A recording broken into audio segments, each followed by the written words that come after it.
Shut up and sit down. Hey everybody, Barry here again.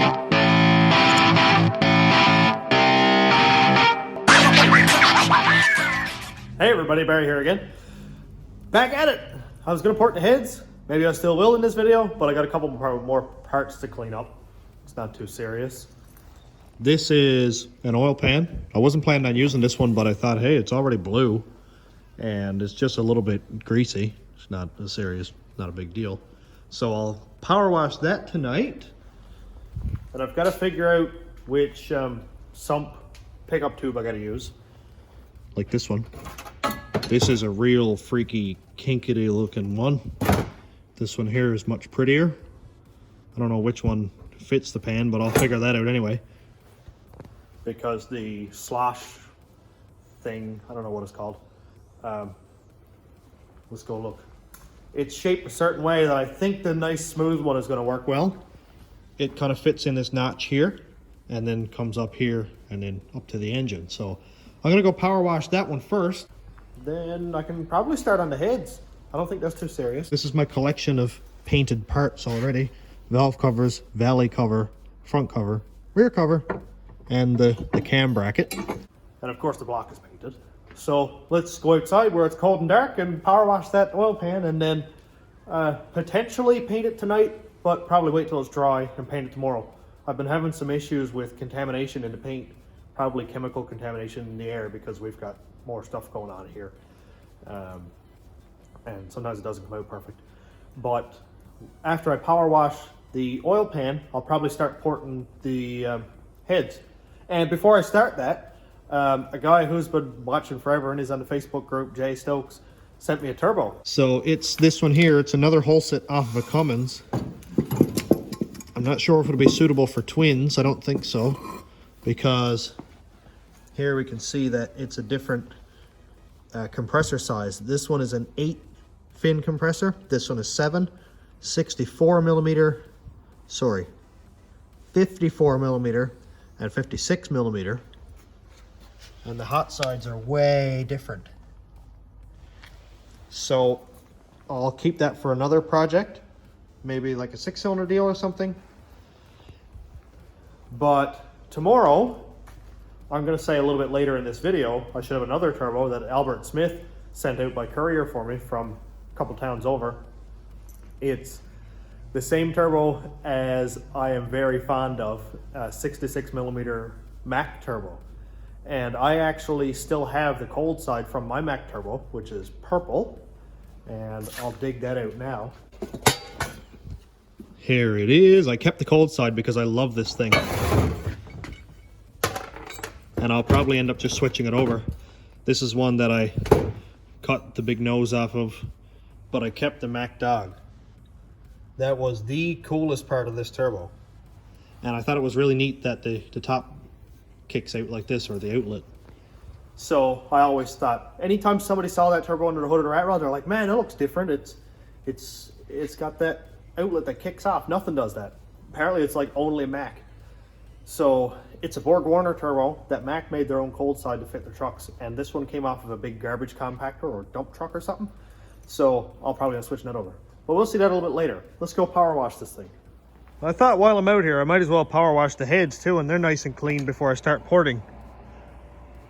It's so dark out.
One's good. Hey, that's it. Well, last night I came back up to the shop and of course I forgot my phone. I had it plugged in on charge so it would have lots of juice and I could record for the rest of the time I was here. Didn't work out. And I didn't want to lose a full evening's work, so I just went ahead and power washed the heads, which was the only thing I did last night. And they came out actually really nice. And I power washed the intake also, so I'll probably paint that now. But the heads, besides this corrosion, in here came out really, really nice. So this gives me a really good fresh start to be able to port these without having grease all over them and stuff and really dirty. I'm only going to port match the heads, so I'm probably going to go in maybe like a 1/2 inch, just enough to round out all of the gasket surfaces and make sure that they flow really well from the intake manifold to the head and from the head to the exhaust manifold, or the headers, which have a bigger opening than a regular manifold anyway. So normally what I do is I normally bolt, I keep dropping it. I normally bolt the exhaust gasket on, and you can see that that is a major difference in port size. And that, compared to the manifold, is a lot different. So usually I just go inside the gasket surface, and we can see that that's a major difference. Having this wall here when the exhaust is coming out can cause a restriction behind it. So that's why I like to do this, because a nice flowing cylinder is much better. Also, something really, really exciting. Albert Smith messaged me and said, "Hey man, I got a turbo. You can have it if you want it." So he put it on the courier for me yesterday. Got it out here, and to my surprise, it's the exact same turbo as what I had on the rat rod and the caravan before, and that's the Mac turbo. So here it is. It's got a couple small differences, like this wasn't shaped exactly the same, this is a little bit different, but I think the cold side, which I have right here, will work perfect in here, which is a good thing because look how bad that compressor wheel is, if it'll stop rocking around. That compressor wheel is absolutely cooked. So it's a good thing I kept mine, which was going to be for a project, because mine's in really great shape. So I'll just switch out these two and I'll use my housing. And there's not much to it. It's literally just one bolt. So that comes off, and then the whole cold side comes off. Undo the nut that's in here, or we'll say this one, and then this compressor wheel comes off.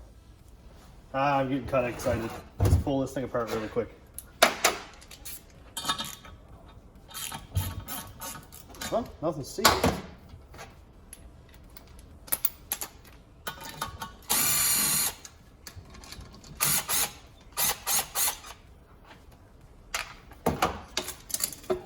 Wow. Well, it's not really chewed up in here. A little bit of something going on there, but that's what this one's for. Now, let me get this compressor wheel off.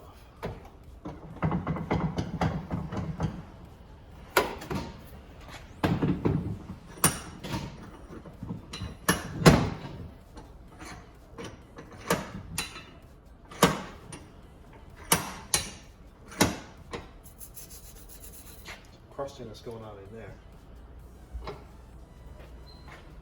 The spin's free though. Oh, let's see if I can break this all together. I took the other one apart successfully, but doesn't always happen like that. So it's gotta be on to come off.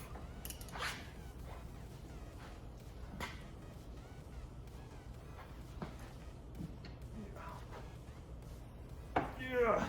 Oh man, they're on there.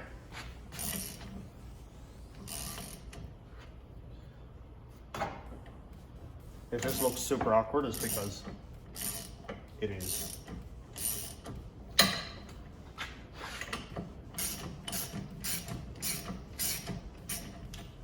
And looks like there's thread locker on this, so I should probably put some more back on after.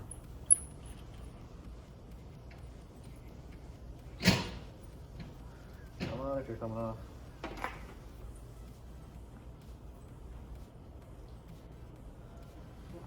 Well, let's see if this will come off. Ooh.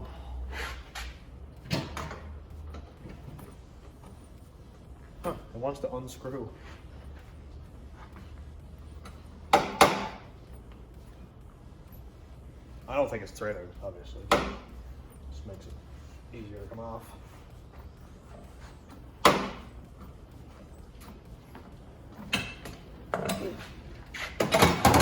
Out she comes. So, that's a lot different. That is chewed up. And that one looks fine. Same diameters, I think. Close enough. Uh-oh, not the same diameter.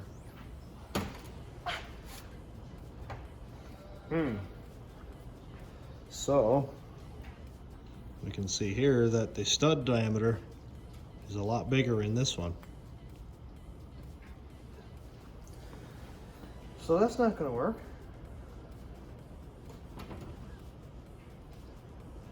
Might have to file this one down. So it looks like this is not going to work. Or I have to try and file down that compressor wheel, which is dumb at best. But we can see here that obviously this is about 3/8, maybe 10 millimeter. This is more in the 8 millimeter range. So obviously it ain't going on. But they are the same diameter. This housing fits on here absolutely fine. No issues. The stud is a little bit longer, but that's not a big deal. So I just called my buddy Tony from Fix All Mechanical, and he has a lathe. He's wicked. I think he's a millwright actually, but he's got his own lathe, and he said he can try to turn that down for me or make the stud hole bigger. So I'll send him out 2 of these, and he can reference this one to make that one the same. Of course, the section here is not quite as big, but I don't think like 1 millimeter or 2 millimeters is going to make a big difference for the strength of that. And he said, it's only going to be spinning like 100,000 RPM. That's nothing serious. So I said, hey, if it works, it works. If not, it doesn't matter because it doesn't work right now anyway. So this could turn out pretty good, hopefully. So he's going to be back here in a week or so. Now, I don't need this until the spring. I'm just trying to get on top of it all and hopefully have something figured out by the time I am ready to do the exhaust. But I'm going to shelf that for right now, and we'll paint the oil pan. Well, let's give this thing a quick flick of paint. You can see here, this is where the rat rod is way lower than it should be, and the roads are rutted here really bad, and it's taken a few good smacks. I miss driving that thing. What color? What color? I think dark blue. Because it's already blue, so it'll be easier to cover that up.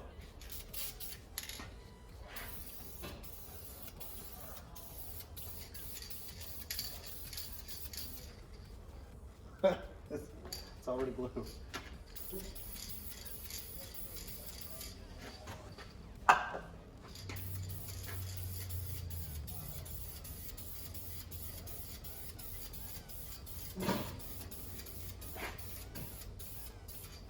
Imagine if I was patient. He was such a good painter. But I'm not.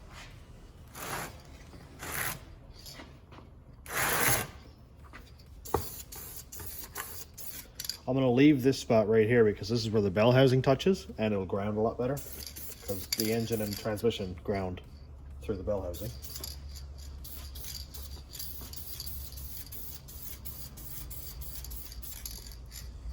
Yeah, this is the best looking piece so far. Wow.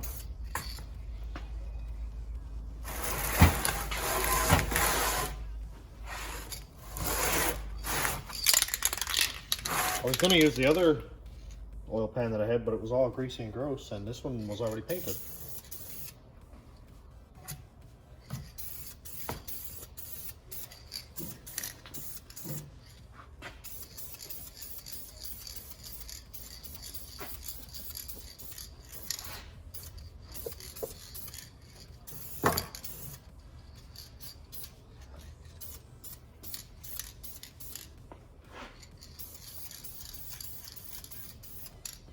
This is sweet.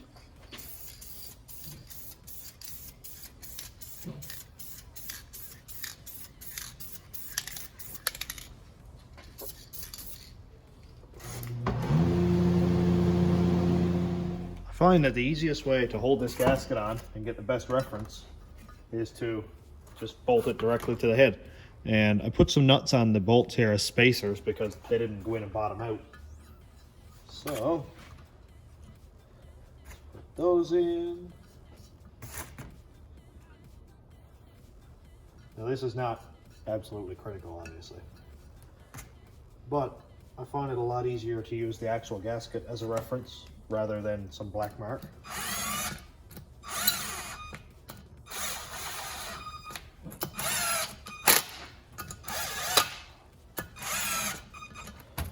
And there we go. It's not going to move around. It's not going to cause any issues. And we'll get a perfect reference for every bolt hole because this is exactly where the gaskets are going to sit anyway. So I'm going to go put this on time lapse because you don't need to hear this thing going yee for like 45 minutes straight. And this would make this video stupid long. So I'm going to find the thing wherever I put it. I don't know where it is. And the burr I'm going to use is this Forney part number 60069. And here's the tool. I found it. And this is the burr that I'm going to use. It's just a straight paddle style. It's not perfect for aluminum because the teeth are still close together, but it'll be a lot easier to clean just with a wire brush to give it like just a scrape like that, and then all the aluminum should come out. And this is a variable speed unit with this little switch down here, so I'll be able to see what exactly speed works really well. And apparently this is super fast, so hopefully it shouldn't take too long.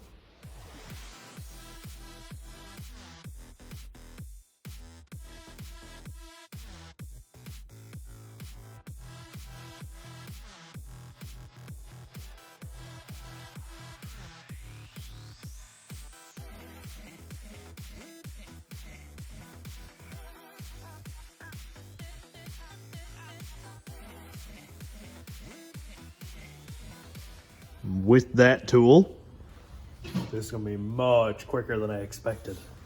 I like 5 minutes and I've got one port done. Now you can see that the port itself is not opened, but this flat edge is just not there anymore. It's nice and smooth. It's just a transition. It's kind of hard to see because it's really, really bright. Let's get rid of some of that reflection. Here we go.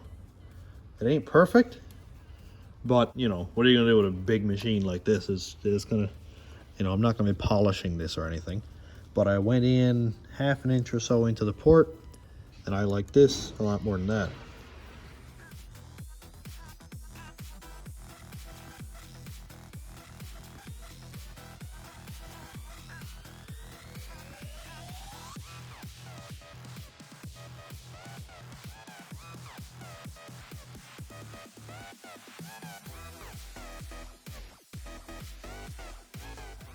Well, that's done.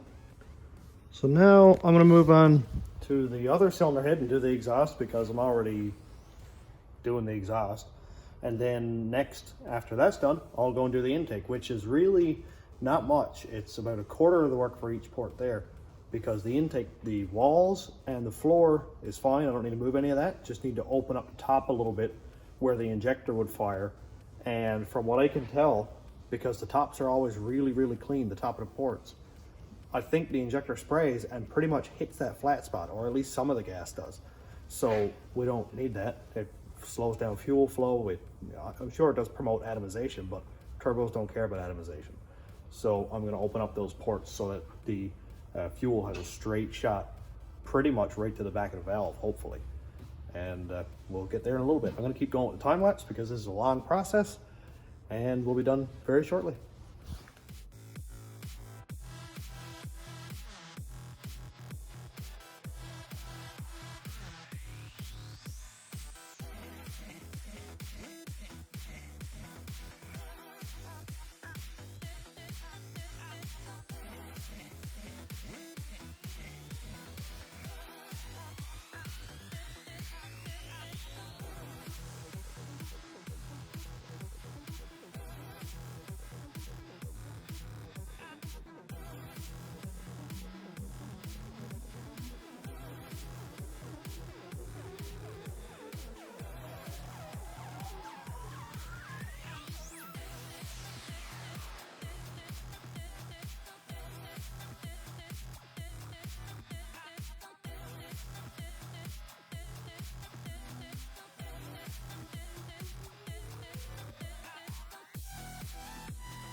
Man, that tool is amazing.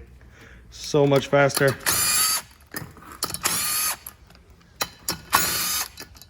Drop all this all over the floor now. Woo! Jeez, it almost looks like I didn't do it. And that's pretty much what I'm going for. I love it.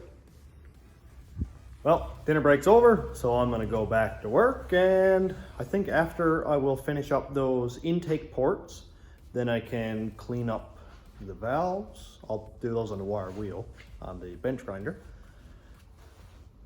Then I think it's ready for reassembly. Sick. And after it's reassembled, I can tape it all up, paint it.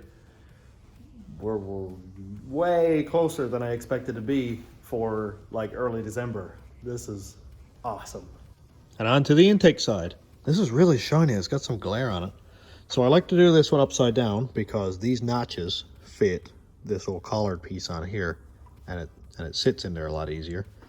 But what I'm going to do, I can't really bolt it in because of the way the angle of the bolt is. So I like to line up the gasket with the port pretty much right there like that, and then I'll go ahead with a marker and just mark it around here or scribe it or something, and the same with pretty much each port independently. That's a big difference. That's like 3/16 of an inch that it's off like that, and that's a lot more than I'm comfortable with. And let's just check out this first port right here. If I do it this way, line up this port down here with the gasket, I know I'm not going to overdo the porting down here, because if I had it like that and I ported it all the way up here, it would be a little bit sketchy in my opinion. But that's just me. So I'm going to just pretty much color this in down here. I'm going to have to move the gasket out of the way, color a little bit. This marker sucks. Let's try another one. I will color it in. This one's a little bit better. And then I'll check and see how it looks.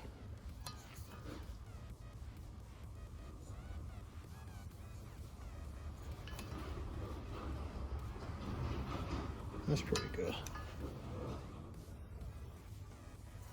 I don't mind if it's off a little bit or if it's not all quite exact. Because the gasket is very thick. There's a lot of sealing surface here, and plus the gasket itself is like 1/8 of an inch away from this actual window here. So there's no way that I'm going to get out into the gasket surface unless I just completely mess it up.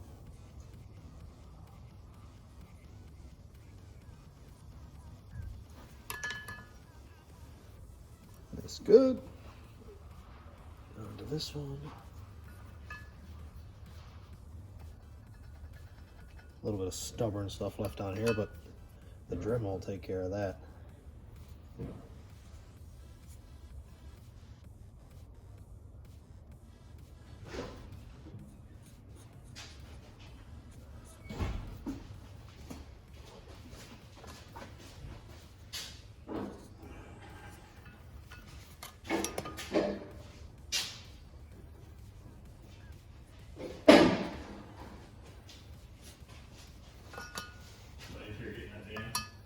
Hey? Oh, is he? Oh, perfect.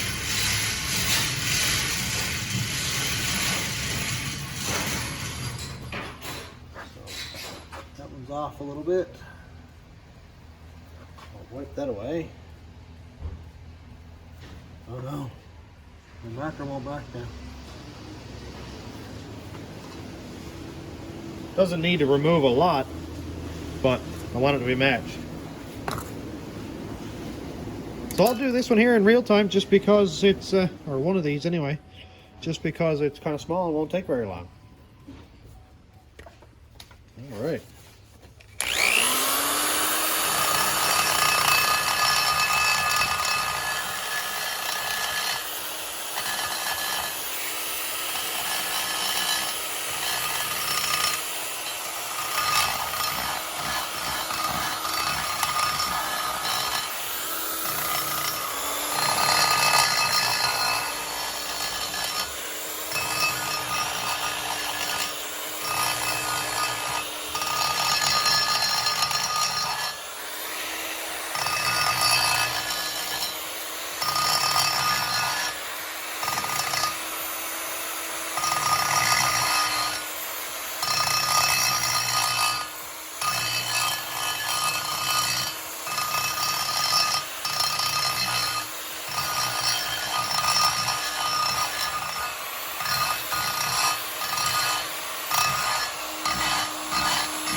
it looks like. And we got a nice looking port now. Looks awesome.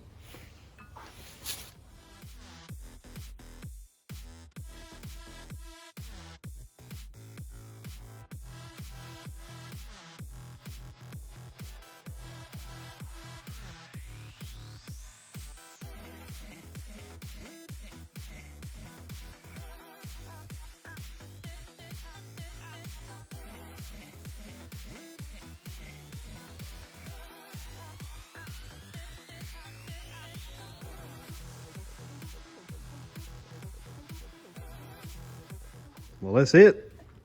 Part work is all done. That'll match up with the gasket really nice. Like, man, can't beat that. I love it. It's gonna be a nice smooth transition with no flat spots. Next up is going to be litre valves. And I didn't expect this to be so easy, but the valve seals are just coming right off.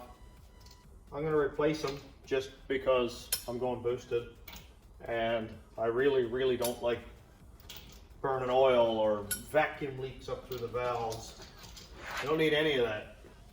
So for the little bit of money to replace them, and that compared to the whole engine bill anyway is not substantial. And it's just one more thing you can do to make it run that much better, or, you know, not burn oil. Nobody wants to do that. That sucks. I really should probably clean up the valves first. So you can see that they're not so great looking. There we go. Yeah, they're kind of rusty looking. So I'm going to put them on a bench grinder, and I'll probably just time lapse that, and then we can burn through doing this.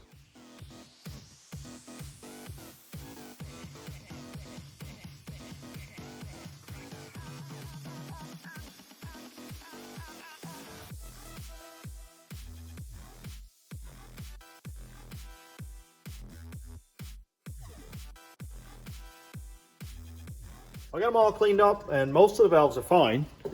Like, all these valves here are in really good shape. And then we have this that must have been sitting with water in it for some time. So these valves are absolutely cooked. That'll be some serious hot spots on the back of that. This one here, same thing, a lot of corrosion going on there. So I've got a couple more heads that are out in the container, and I'll rob some valves out of that for the greater good, and then I can start lapping. So I need 3 intake valves, and I'm not pulling that tool out again. I don't need the springs, I don't need the keepers, the retainers. Don't do this at home. You're probably gonna lose an eye or something. So which side is the intake? That one. One intake.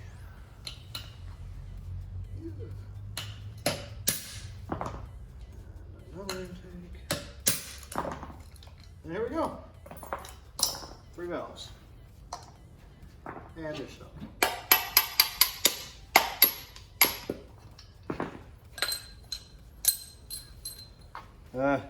Yeah. I might have to clean those up and check those too.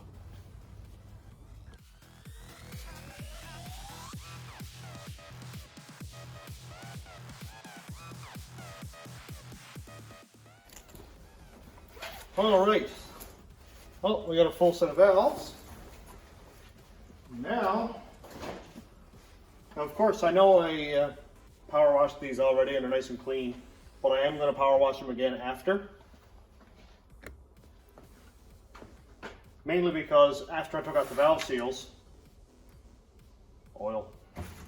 So, and after I do lapping, of course, there's going to be lapping compound, which is like oil and sand, all in the ports here.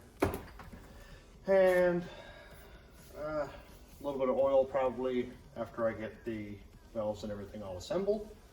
So it's going to need cleaning. Obviously, there's lots and lots of aluminum in the ports. That's all got to go. So I'm going to figure out a way to label all this with my handy dandy marker. So front, This is head number 1. So I'll number each valve, like say head 1, valve 2. That way I can take them all away. I don't have to be lining them up and stuff, and I'll know exactly which cylinder they go back in. And this one here will be head 1, valve 1. So head 1, front, valve 1 is the exhaust. Sounds ridiculous, but works for me. Here's my valve compound, or lapping compound. Not much left there, but you can see that it's kind of like this goopy sand and oil mixture. It's starting to run out, actually. So this is how I lap valves. Of course, I know it's probably the wrong way and all that, but not a big deal. So keep with our valve 1. Normally what I do is just put some of this on the valve, just on the seat. We don't need any up here on the stem or anything, because that'll wear out the valve guide really fast, because you're basically sanding it. And we'll put this one in.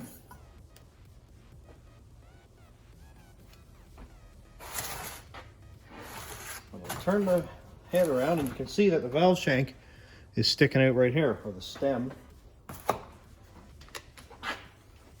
So I just clamp the drill on there and just loosely go back and forth and move the valve in and out, so that when the sand gets pushed away from the valve seat as it's sanding, you pull it back this way so the valve is open, and it kind of resets position. And now you go the opposite way.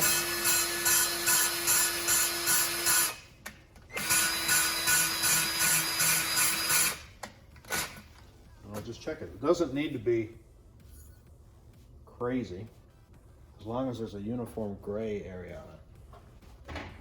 Let's wipe off a section. And here we can see that the valve is pretty well gray and flat.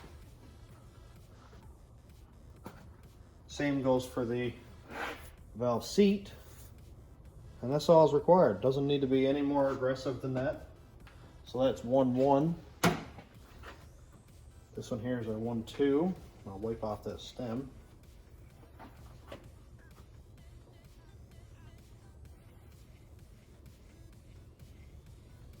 Don't need a lot of this stuff.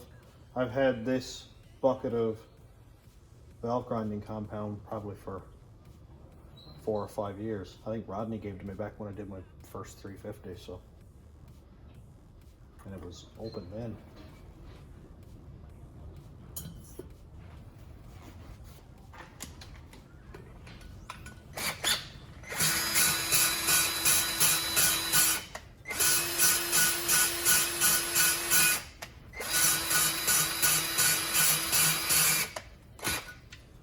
So I do 8, then go reverse for 8 more, and then go forward for 8 more, and then check it. It's not going to over sand anything. You see here again, nice and gray looking. That means it's sanded really well. And I can finish wiping it off. So 1-2 is done. Now I'll go on and do the rest. After this is lapped and it's power washed, I can put on those packed valve springs that Jorge sent me. And a little bit of news for today, the chopstick is going to be in on Monday. I'm going to leave to you to figure out what that is. Let's get this thing lapped up so we can get some valve springs in it.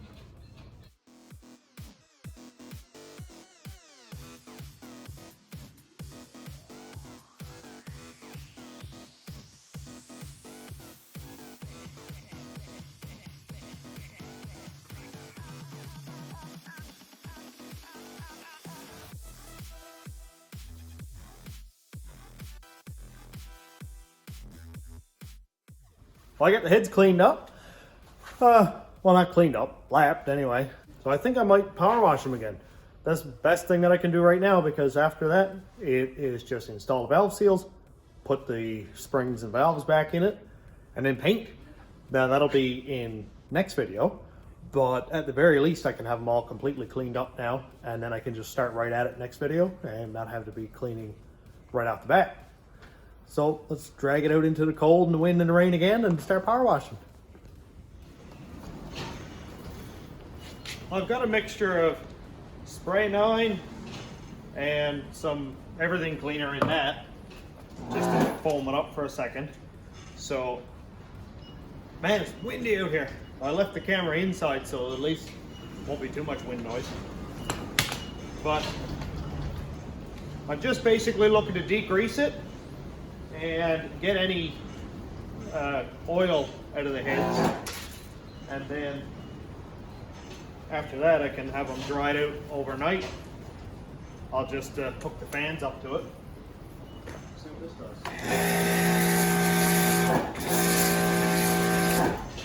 Man, this puts out some foam.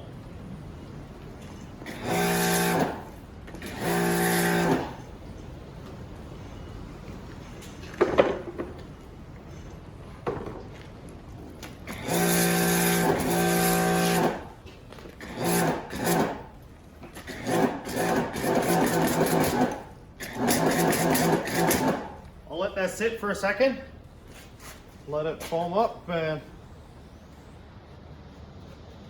let it break down any of the oil that's in it.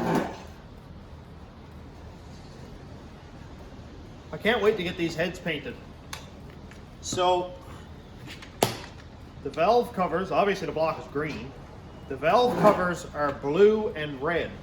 So say if I had a blue on the driver's side, red on the passenger side for valve covers, I don't want blue touching blue, so I would do a red and a blue cylinder heads.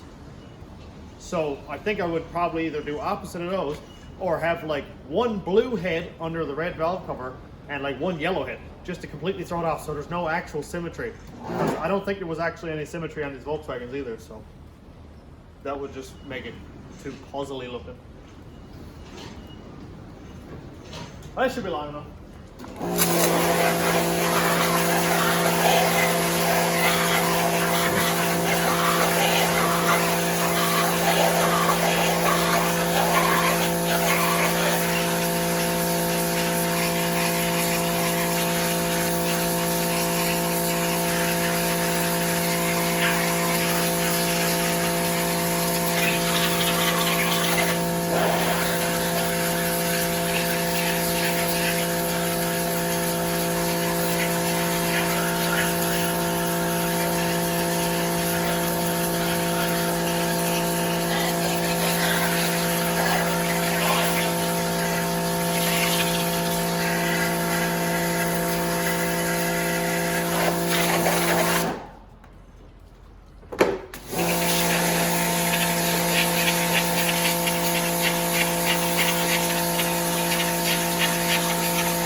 Try to do this and stay as dry as possible.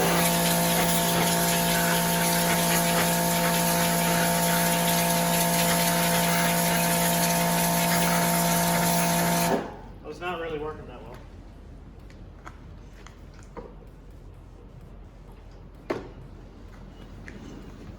I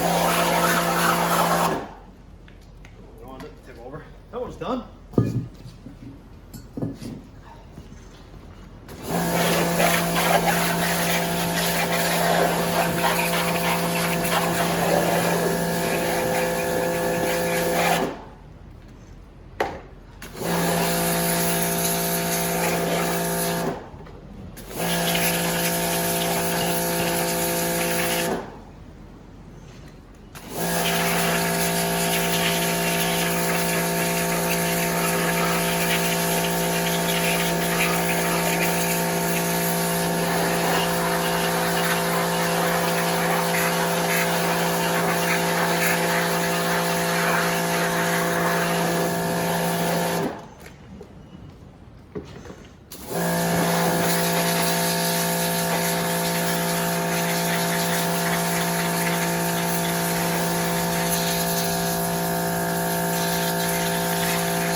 good thing it's warm because, man, it's windy.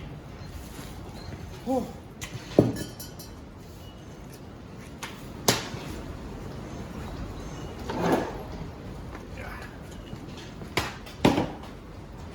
Those are set up for tonight. That should allow all the water to run off, and I'll blow them out with the blower gun tomorrow before I paint them, just to be sure that there's no water left there, no water spots in the paint. Hopefully no contamination. It's power washed, it's degreased, and I power washed in through every port just to be 100% sure there's none of the aluminum shavings there that could cause me any issues. And I'll clean the valves as I'm putting them in, because brake cleaner is going to remove the marker that's on the bottom of the valves. So I don't want to wash them all and then not have them lapped to each specific valve port, which would be counterproductive. Well, with the heads done, another part painted, all that stuff there, it's time to shut her down because this video is getting super long again. Doing full length videos, progress sometimes can be a little bit slow, because before, when I just do like little sections and then time-lapse sections, time-lapse, I could get 4 hours work into like a half-hour video. Now, 4 hours work is pretty much going to be 4 hours video. Besides, you know, when I'm just porting and doing time-lapse, stuff like that is just monotonous. But this is the way I'm doing this engine build. So let me know how you feel about it anyway. And if I can, even if I do a full-length video and then edit it down to a 15-minute, like a sub-video where all the information is in there, less work, then let me know and I'll make a second video. That would be a lot easier to watch, you know, that kind of thing. So let me know. And on that note, I am gonna shut her down because later on I'm gonna go work on this thing. I got a little bit more work to do with it, and well, that'll be in a future video. I'm trying to get them back and forth, like van, engine, van, engine. So far, not working in my favor. I've been trying to get some work done on this thing, but we've been really busy around the shop, had stuff in the garage, so this one's been outside a little bit, but this weekend I have it completely booked. So I just want to say, we're over 4,100 subscribers now. A little more day by day by day, more people coming. So let me know who you are, what you're doing. If you got any projects on the go, let me know, because I love seeing that stuff too. And if you have a YouTube channel, tag me in it or mention it in a comment, and I'll give you a shout out on my videos, because all the smaller YouTubers, if I can help you, awesome. And you help me by subscribing and watching the videos, so it's a back and forth kind of thing. I'm really excited for it. So thanks for checking out the channel. Thanks for subscribing. Thanks to YouTube members and Patreon members, or Patreon patrons. And if you want to check it out, it is patreon.com/stationrollratrods. And if you become a patron, it just helps the channel a little bit at a time. Nothing serious, no big money or anything like that. And thanks for watching. Have a great day, everybody.